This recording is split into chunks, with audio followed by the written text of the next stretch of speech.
Hay algo que nadie te ha contado sobre Venezuela.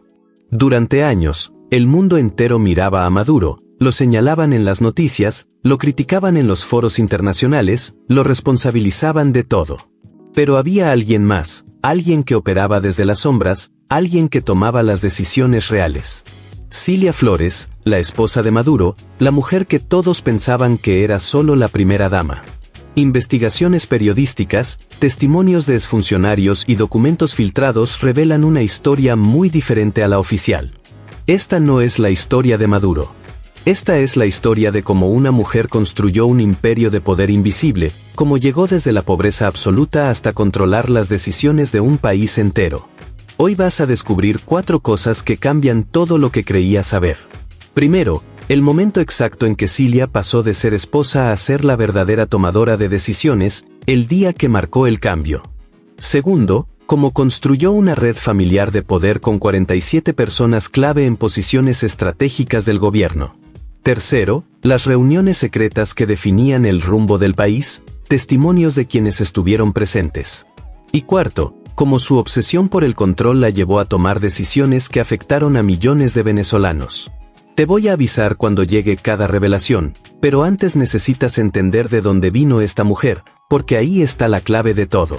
Cilia Flores nació el 15 de octubre de 1956 en Tinaquillo, un pueblo del estado Cojedes que pocos conocen.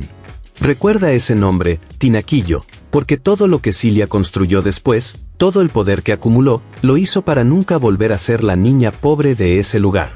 Su madre se llamaba Cilia Adela Flores. Su padre, Julio Seijas, nunca estuvo presente en su vida. Era hija natural. En la Venezuela de los años 50, eso tenía un peso social enorme. Significaba llevar solo el apellido materno. Significaba crecer con una marca invisible que te recordaba cada día que venías de abajo. La familia se mudó a Caracas buscando mejores oportunidades, pero no llegaron a las urbanizaciones del este, no a los edificios con portero. Se instalaron en el oeste de la ciudad, en las zonas populares, donde las casas se apilan en los cerros, donde el agua no siempre llega, donde las calles son estrechas y empinadas. Cilia creció ahí, viendo desde lejos cómo otros vivían en otro mundo. Esa experiencia marcó algo en ella, una determinación feroz de salir de ahí costara lo que costara. Pero Cilia no se quedó quieta. Estudió, se esforzó, llegó a la universidad. No fue a las instituciones privadas de élite, fue a la Universidad Santa María, accesible para familias de clase media. Se graduó de abogada, se especializó en derecho penal y laboral. En 1978, a los 22 años, se casó con Walter Ramón Gavidia Rodríguez. Con él tuvo 3 hijos. Walter Jacob nació en diciembre de 1978. Joseper Daniel en octubre de 1988. Josuel Alexander en agosto de 1990. 3 hijos varones, un matrimonio que duraría más de 15 años, una carrera como abogada, una vida que parecía normal. Recuerda el nombre de Walter Gavidia, porque lo que Cilia hizo con él años después, cuando llegó al poder, te va a revelar quién era realmente esta mujer. Pero Cilia nunca quiso una vida normal. Ella quería algo más, algo que la sacara para siempre de las sombras de la pobreza. Y en febrero de 1992, esa oportunidad tocó a su puerta. El 4 de febrero de 1992, un teniente coronel del ejército venezolano llamado Hugo Chávez intentó un golpe de estado contra el presidente Carlos Andrés Pérez. El golpe fracasó. Chávez fue arrestado y enviado a prisión. En teoría, su carrera había terminado antes de empezar. Pero algo extraordinario sucedió. Lo llevaron frente a las cámaras para que pidiera a sus seguidores rendirse. Y Chávez pronunció una frase que cambió la historia de Venezuela. Por ahora, los objetivos que nos planteamos no fueron logrados. Por ahora. Esas 2 palabras lo transformaron todo. No dijo fracasamos. No dijo nos rendimos. Dijo por ahora, como si esto fuera solo el comienzo. De pronto, el militar preso se convirtió en símbolo de esperanza para millones de venezolanos cansados del sistema. Y Cilia Flores, desde su oficina de abogada, vio algo que pocos estaban viendo. No vio a un golpista derrotado. Vio una oportunidad. Se ofreció como abogada defensora. Junto a un grupo de colegas, Tomó el caso de Chávez y los otros militares involucrados en el golpe. Empezó a visitarlo en prisión, semana tras semana, mes tras mes. Llevaba documentos legales, preparaba recursos, planificaba estrategias de defensa. Pero también conversaban durante horas. Política, visión de país, revolución, cambio social. Cilia absorbía cada palabra. Observaba, calculaba, aprendía. Y en una de esas visitas a la cárcel, conoció a alguien que cambiaría su vida para siempre. Aquí viene lo primero que te prometí. Entre las personas que visitaban a Chávez había un joven sindicalista, ex chofer de autobús del metro de Caracas. Alto, corpulento, de bigote espeso. 6 años menor que Cilia. Se llamaba Nicolás Maduro Moros. También hacía campaña por la liberación de Chávez. Organizaba protestas, repartía panfletos, hablaba en asambleas populares. Años después, en noviembre de 2023, Cilia y Maduro grabaron juntos un programa y ella contó con sus propias palabras cómo lo conoció. Dijo textualmente: "Yo siempre recuerdo una asamblea en Catia. Un muchacho pidió la palabra, habló, y me quedé mirando. Dije, qué inteligente, qué inteligente". Eso fue lo que pensó la primera vez que lo vio. No sabemos exactamente cuándo empezó la relación entre ellos. Lo que sí sabemos es que Cilia seguía casada. Tenía 3 hijos con Walter Gavidia, un matrimonio de más de 15 años. Pero algo cambió durante esas visitas a la cárcel. Algo cambió cuando vio a ese joven 6 años menor pidiendo la palabra en una asamblea de barrio.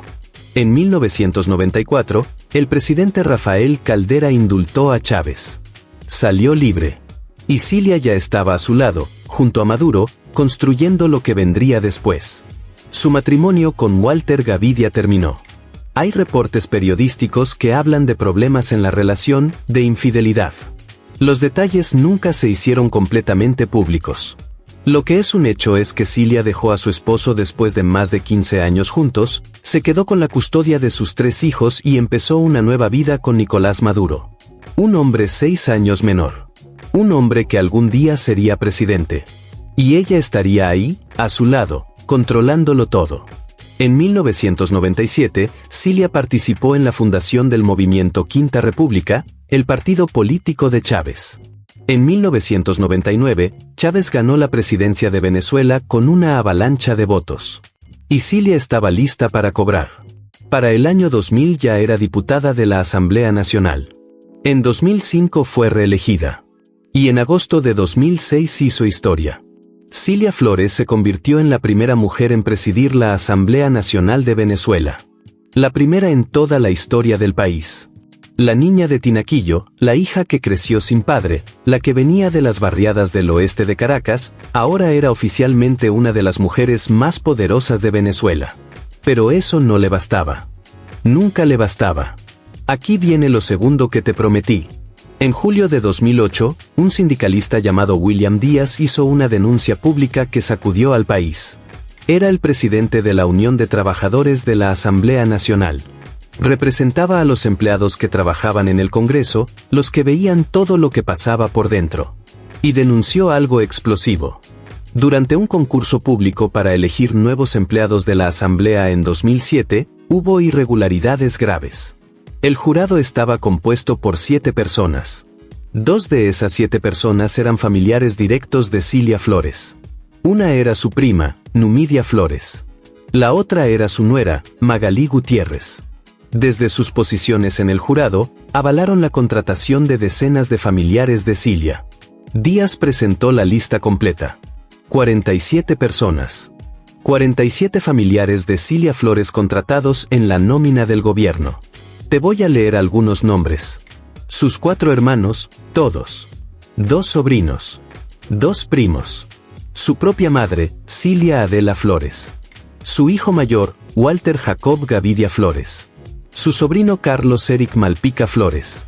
El director de seguridad de la Asamblea Nacional, Vladimir Flores, su primo. 47 personas con el mismo apellido o lazos directos con la presidenta de la Asamblea. Pero hubo un nombre en esa lista que dejó a todos sin palabras. Un nombre que lo decía todo sobre quién era realmente Cilia Flores. Walter Gavidia. Su ex esposo. El hombre al que había dejado por Maduro. El padre de sus 3 hijos. El hombre que la acompañó durante 15 años y luego fue reemplazado. Ese hombre estaba en la nómina de la Asamblea Nacional. Piensa en eso un momento.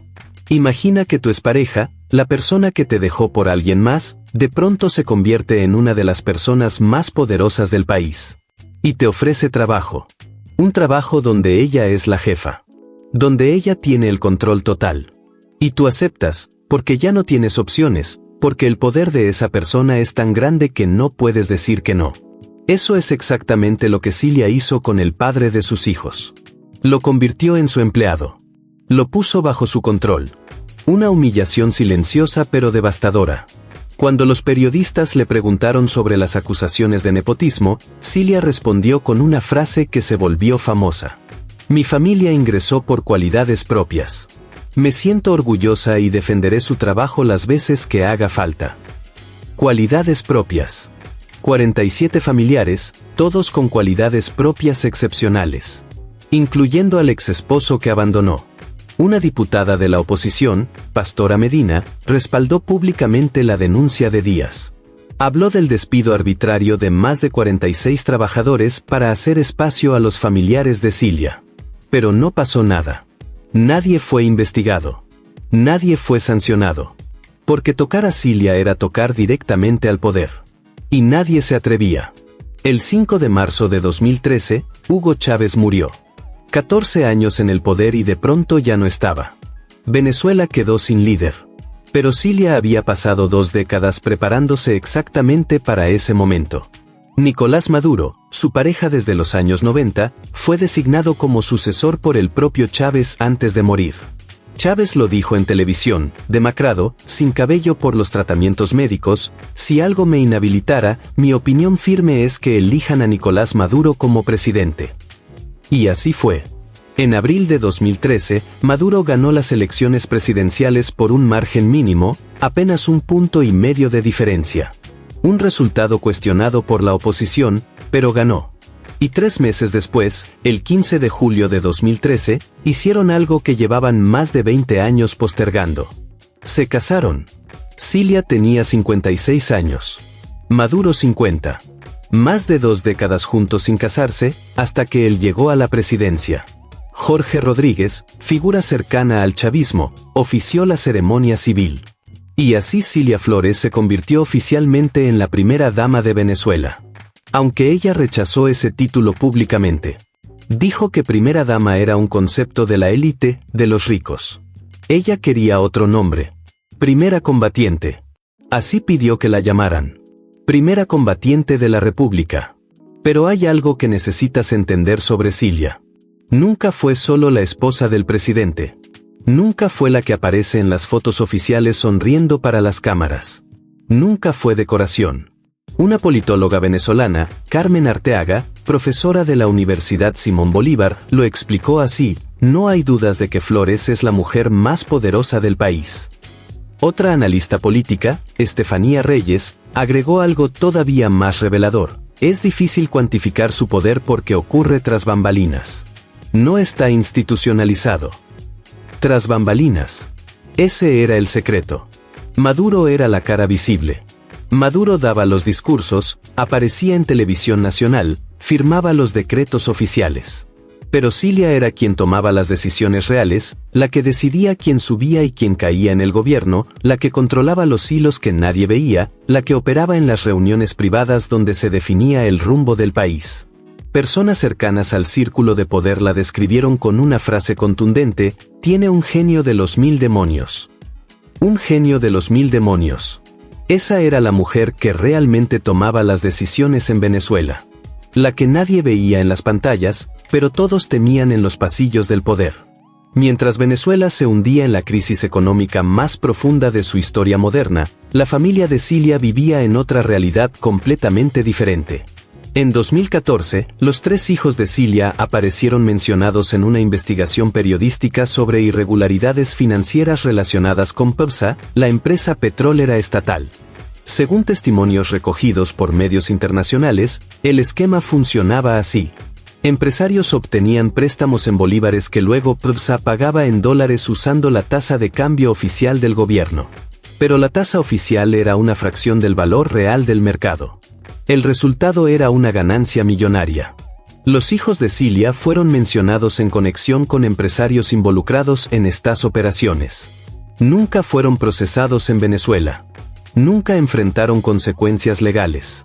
Porque tocar a la familia de Cilia era tocar el núcleo mismo del poder. Pero el escándalo más grande todavía no había llegado. Faltaba un año. Y lo que estaba por pasar destruiría cualquier imagen pública que Cilia intentaba mantener. Para entender lo que pasó en noviembre de 2015, primero tienes que conocer a Efraín Antonio Campo Flores. No era técnicamente hijo de Cilia. Era su sobrino, hijo de una hermana que falleció. Cuando Efraín quedó huérfano de madre, Cilia lo adoptó. Lo llevó a vivir a su casa, lo crió como si fuera su propio hijo, lo inscribió en las mejores escuelas, le abrió todas las puertas del poder. Efraín creció en el corazón del chavismo. Cuando Maduro llegó a la presidencia en 2013, Efraín tenía acceso a todo. Pasaporte diplomático venezolano, contactos en los más altos niveles del gobierno, una mansión en República Dominicana en la exclusiva zona de Casa de Campo. Vivía como millonario. Tenía poco más de 20 años y disfrutaba de lujos que la mayoría de venezolanos no podía ni imaginar. Mientras afuera, en las calles de Venezuela, la gente hacía colas de horas para comprar productos básicos. Aquí viene lo tercero que te prometí. El 10 de noviembre de 2015, Efraín Campo Flores y su primo Francisco Flores de Freitas volaron a Puerto Príncipe, Haití. Iban a reunirse con alguien. Un hombre que se presentaba como contacto del mundo del narcotráfico internacional. Lo que Efraín y Francisco no sabían era que ese hombre trabajaba para la DEA, la Agencia Antidrogas de Estados Unidos. Era un informante encubierto. Durante semanas habían estado negociando. Según los documentos judiciales posteriores, Efraín y Francisco planeaban facilitar el envío de 800 kilogramos de sustancias ilícitas hacia Estados Unidos. La DEA grabó todo. Cada reunión, cada conversación, cada negociación. Según los registros del juicio, las reuniones produjeron grabaciones de audio y múltiples videos. En esas grabaciones, Efraín explicó detalles del plan. Según su testimonio registrado, mencionó que usarían vuelos desde Caracas, que su relación con el gobierno abriría puertas para la operación, que tenían acceso al hangar presidencial en el Aeropuerto Internacional de Maiquetía. El hangar donde estaban los aviones del gobierno. Podían mover lo que quisieran sin revisiones. El 10 de noviembre, cuando Efraín y Francisco llegaron a Haití para cerrar el trato, los agentes de la DEA los estaban esperando. Los arrestaron, los esposaron, los subieron a un avión rumbo a Nueva York. Durante el vuelo, los interrogaron. Según documentos judiciales, a Efraín le mostraron evidencia fotográfica. Él confirmó su identidad. Dijo textualmente: «Soy el sobrino adoptivo del presidente Maduro. Crecí en su casa». Su primo Francisco también admitió tener conexiones con instalaciones gubernamentales. Admitió que podían mover materiales sin ser detenidos porque eran familia de la primera dama. Pero lo más impactante fue la respuesta a una pregunta simple que quedó registrada en los documentos del caso. ¿Por qué lo hacían? ¿Por qué dos hombres que lo tenían todo se arriesgaban de esa manera? Los fiscales estadounidenses resumieron la respuesta en los documentos oficiales: el destino de los recursos era ayudar a su familia a mantenerse en el poder. Ayudar a su familia a mantenerse en el poder. No era por riqueza personal. No era para comprar más lujos. Era para financiar la estructura política, para comprar lealtades, para asegurar que Maduro y Cilia siguieran controlando Venezuela. Cuando la noticia estalló en medios internacionales, Cilia hizo lo que siempre hacía. Atacó. Acusó a Estados Unidos públicamente. Cilia declaró que tenía pruebas de que sus sobrinos habían sido víctimas de un operativo irregular.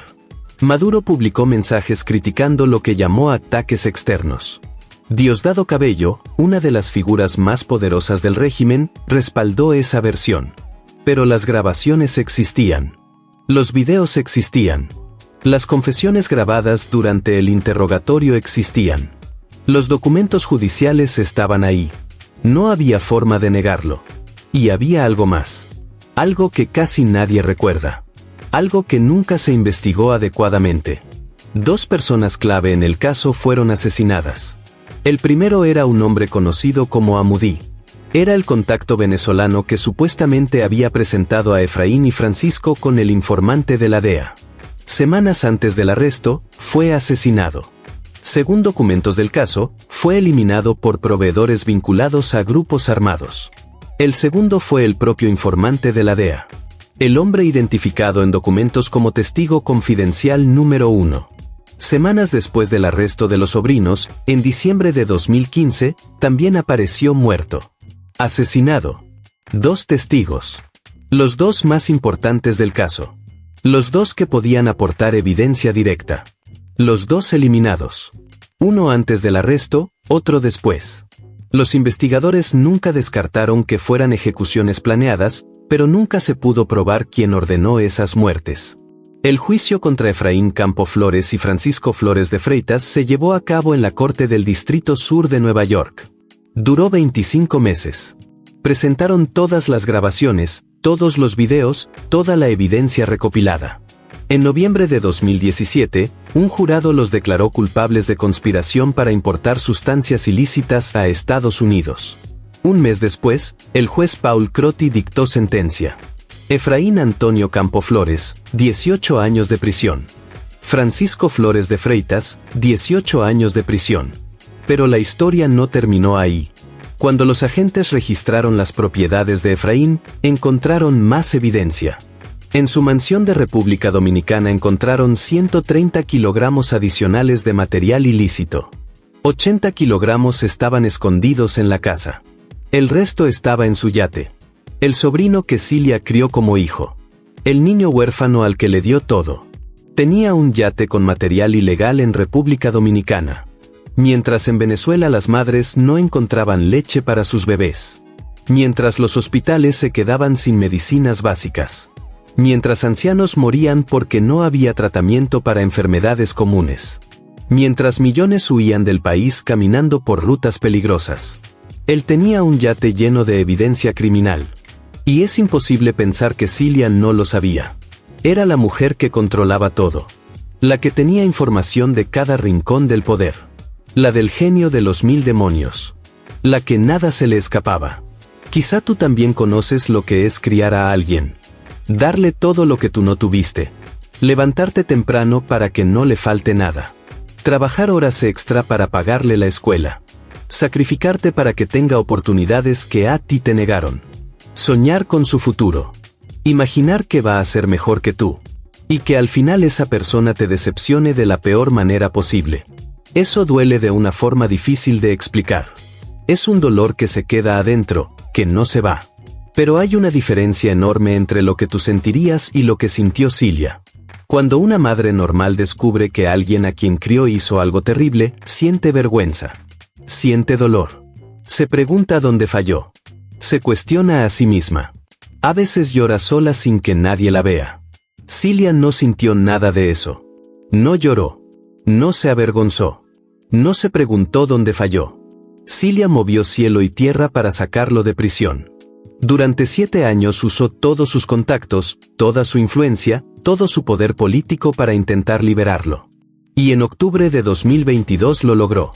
El gobierno de Joe Biden aprobó un intercambio de prisioneros. Estados Unidos liberó a Efraín Campo y Francisco Flores.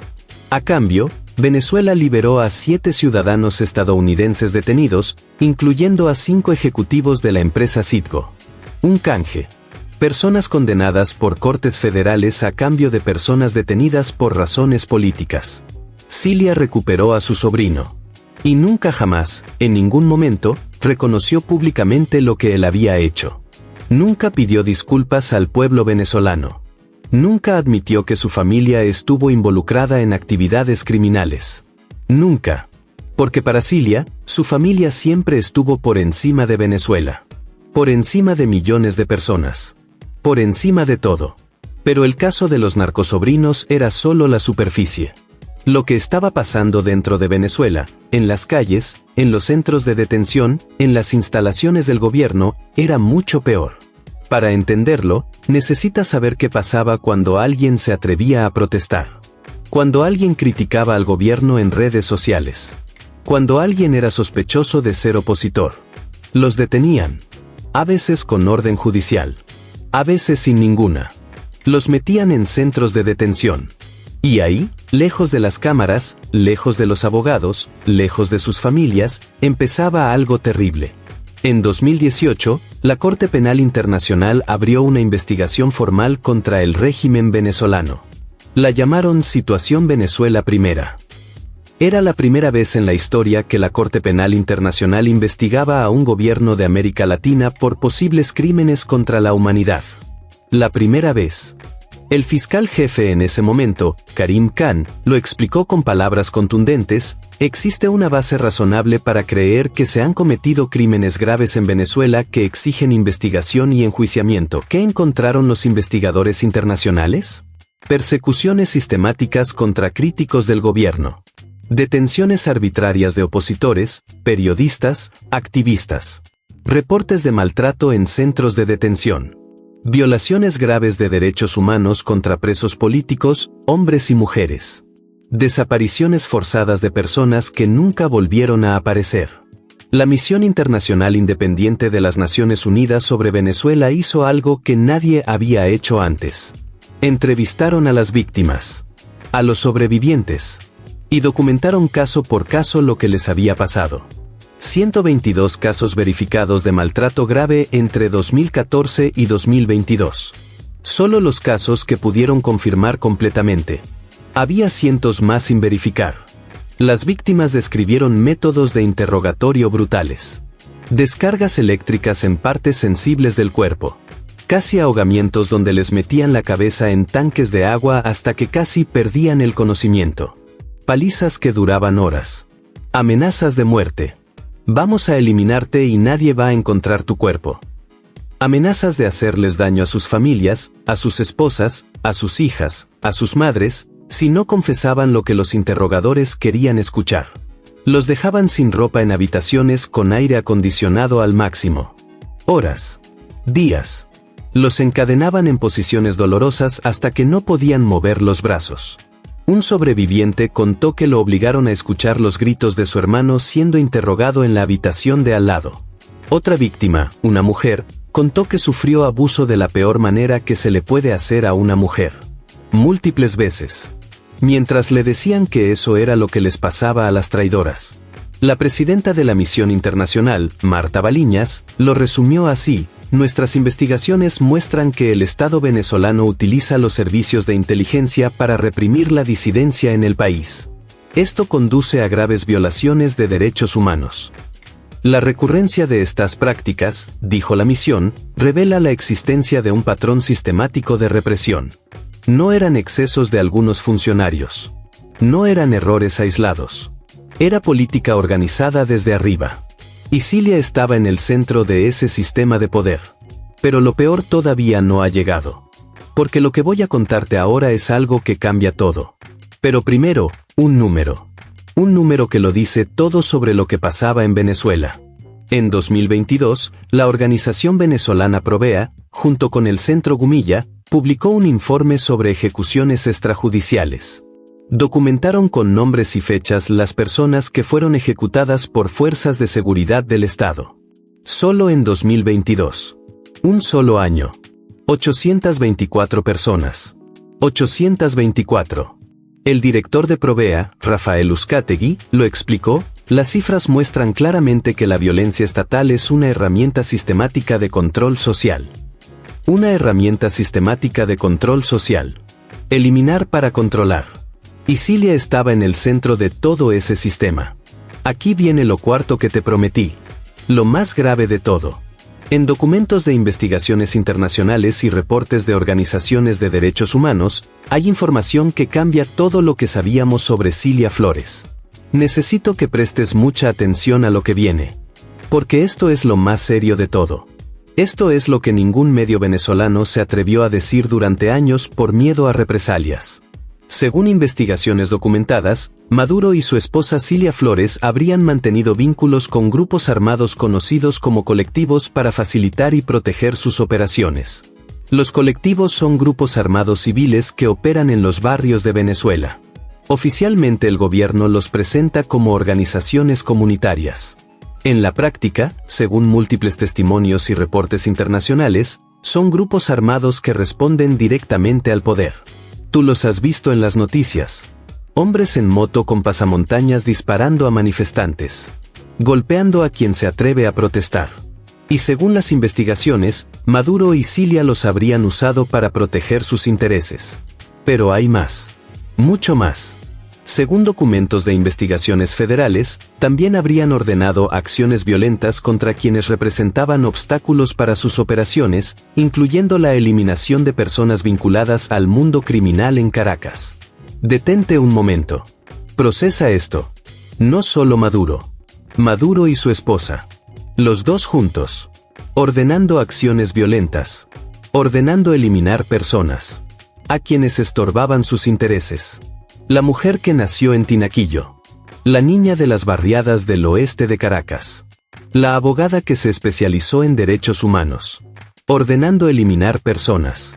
Esa es la verdad que nadie quería contar. Esa es la verdad que finalmente salió a la luz en investigaciones internacionales. Esa es Cilia Flores.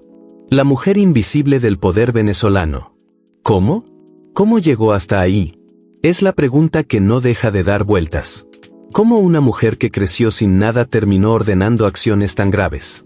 ¿Cómo alguien que conoció la pobreza en carne propia pudo contribuir a destruir a millones de pobres? ¿Cómo una persona que fue discriminada por su origen terminó siendo parte de un sistema que discriminaba a millones? He pensado mucho en esto. Y creo que la respuesta está en lo que nunca tuvo. Cilia creció pobre. Eso marca. Creció sin padre presente. Eso también marca profundamente. Creció con la vergüenza social de ser hija natural en un país donde eso significaba algo. Creció en las barriadas viendo cómo otros tenían todo mientras ella no tenía nada. Creció con rabia. Una rabia silenciosa que fue acumulándose durante años. Y cuando finalmente llegó al poder, cuando finalmente tuvo en sus manos lo que siempre había querido, algo pasó. No quiso soltarlo. No podía soltarlo. Porque soltar el poder significaba volver a ser la niña pobre de Tinaquillo. Significaba volver a ser nadie. Significaba perder todo lo que había construido durante décadas. Y eso, para Cilia, era inaceptable. Así que hizo lo que fuera necesario para quedarse. Lo que fuera. Metió a su familia en el gobierno. 47 personas. Su madre, sus hermanos, sus primos, sus sobrinos, su exesposo. Porque no confiaba en nadie que no fuera de su sangre. Porque solo la familia era leal. Solo la familia la protegería hasta el final. Controló a Maduro. Lo asesoró, lo dirigió, le dijo qué hacer y qué no hacer. Porque ella era más inteligente, más despiadada, más calculadora. Maduro era la cara visible. Ella era el cerebro invisible. Y cuando sus sobrinos fueron arrestados por narcotráfico, los protegió. Movió cielo y tierra para liberarlos. Negó todo. Atacó a Estados Unidos. Inventó teorías de conspiración. Porque la familia estaba primero. Siempre. Por encima de la verdad. Por encima de la vergüenza. Por encima de Venezuela. Y cuando el pueblo se rebeló, cuando millones salieron a las calles a protestar, cuando los estudiantes gritaban libertad, cuando las madres exigían comida para sus hijos, ordenó aplastar la disidencia. Represión para los que se atrevían a hablar. Terror para mantener el control. Todo para no volver a ser la niña pobre de Tinaquillo. Todo para no perder lo que había construido. Todo para seguir siendo la mujer más poderosa de Venezuela. Una politóloga colombiana, Nastasja Rojas, profesora de Derechos Humanos en la Universidad Javeriana, lo dijo mejor que nadie: el chavismo traiciona todo lo que habían criticado al ponerla como primera combatiente. Traicionaron todo. Cilia venía del pueblo y contribuyó a destruir al pueblo. Cilia era mujer y permitió que torturaran mujeres. Cilia era abogada que decía defender derechos humanos y contribuyó a pisotear esos derechos miles de veces. La contradicción más brutal de la historia venezolana reciente. Mientras Venezuela se desangraba, mientras la gente moría de hambre y de enfermedades curables, los hijos de Cilia vivían como reyes. Déjame contarte algo que resume todo. En febrero de 2014 empezó lo que llamaron la primavera venezolana. Protestas masivas en todo el país. Estudiantes en las calles exigiendo cambio. Madres que salían a protestar porque no encontraban productos básicos para sus hijos. Jóvenes hartos de la inseguridad, de la escasez, de la inflación. El gobierno respondió con represión violenta. Los colectivos, esas pandillas armadas financiadas por el Estado, salieron a las calles. Pasaban en motos disparando a manifestantes. 43 personas murieron en esas protestas. Estudiantes, trabajadores, madres de familia. Gente que solo quería un país mejor. Los hospitales se llenaron de heridos. Las cárceles se llenaron de presos políticos. El país ardía. Y mientras eso pasaba, mientras Venezuela se desangraba, dos de los hijastros de Maduro estaban muy lejos de ahí. En otro continente. En otra realidad. Walter y Yosuel Gavidia Flores, hijos del primer matrimonio de Cilia, estaban en Madrid, España. Se hospedaron en el Hotel Ritz. El Ritz de Madrid es uno de los más lujosos de Europa. Un edificio histórico frente al Museo del Prado. Habitaciones que cuestan más de 1.000 euros por noche. Es donde se hospedan jeques árabes, estrellas de Hollywood, herederos de grandes fortunas. Y ahí estaban los hijos de Cilia. 18 días. El periódico español La Razón investigó la historia y publicó los números. Solo en hospedaje, sin contar comidas ni compras, gastaron 44.000 euros. Casi $50.000 en 18 días. Para que entiendas lo que eso significa. En Venezuela, en ese momento, el salario mínimo era de unos $30 al mes. Lo que los hijos de Cilia gastaban en una sola noche de hotel, un venezolano promedio lo ganaba en 3 años de trabajo. 3 años. Mientras en Venezuela no se encontraba papel higiénico en los supermercados. Mientras las madres hacían colas de 6 horas bajo el sol para comprar harina. Mientras las abuelas buscaban comida en la basura porque la pensión no les alcanzaba ni para pan. Mientras los bebés morían en hospitales sin incubadoras. Mientras los ancianos morían porque no había insulina. Mientras los estudiantes caían muertos en las calles por protestar. Ellos estaban en Madrid comprando ropa de diseñador. Cenando langosta y caviar en restaurantes exclusivos. Tomando champán de 200 euros la botella. Paseando por el Retiro como herederos de la realeza europea. Vivían como príncipes. Como si Venezuela no existiera. Como si el sufrimiento de millones no tuviera nada que ver con ellos. Y nadie les decía nada. Nadie los detenía. Nadie les preguntaba de dónde venía ese dinero. Porque eran los hijos de Cilia. La familia del poder. Intocables. Hoy, Cilia Flores tiene 69 años. Sigue siendo una de las figuras más influyentes del régimen venezolano. Sigue operando desde las sombras. Sigue controlando hilos invisibles. Sigue siendo la mujer que nadie ve pero todos temen. 8 millones de venezolanos han huido del país en los últimos años. 8 millones. Madres que dejaron a sus hijos con las abuelas. Padres que cruzaron selvas peligrosas. Familias destrozadas para siempre. Profesionales que ahora trabajan de taxistas. Sueños destruidos. Vidas arruinadas. Todo ese dolor. Todas esas familias rotas. Todo para que Maduro y Cilia siguieran en el poder. Todo para que su familia viviera como reyes mientras el pueblo moría. Esta es la historia que nadie te había contado completa. La historia de la mujer invisible. La que realmente mandaba en Venezuela.